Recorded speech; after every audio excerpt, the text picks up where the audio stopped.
Wrestling has more than one royal family.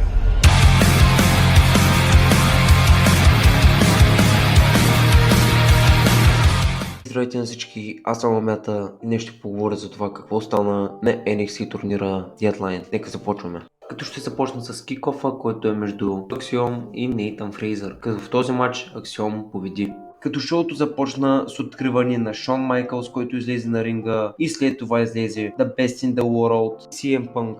Първият матч за вечерта е за северноамериканската титла, като се появи Рей Мистерио с патерици, след това Драгън Ли и северноамериканския шампион Доминик Мистерио. Като поради някаква причина Ри Рипли не беше там да помага. Самият матч се получи доста добре, таланта на Драгън Ли е неоспорим, като Драгън Ли победи в този матч и става новия северноамерикански шампион.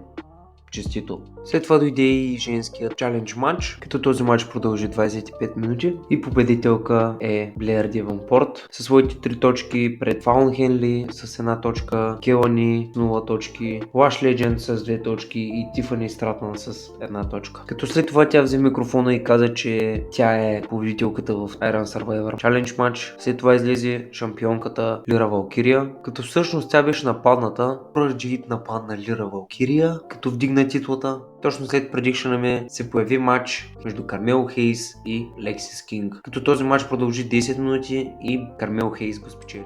И ето го мъжкият Iron Survivor Challenge матч. Този матч се получи доста добре, имаше страхотни моменти. Сам Джош Брикс имаше 2 точки, а Тайлър Пейт, Брон Брейкър и Дайджак имаха по 3 точки. Като Трик Уилямс тук е победител, като той отушира Брон Брейкър и така прави своята 4-та точка и печели матч. Той ще се изправи срещу Илия Драгунов.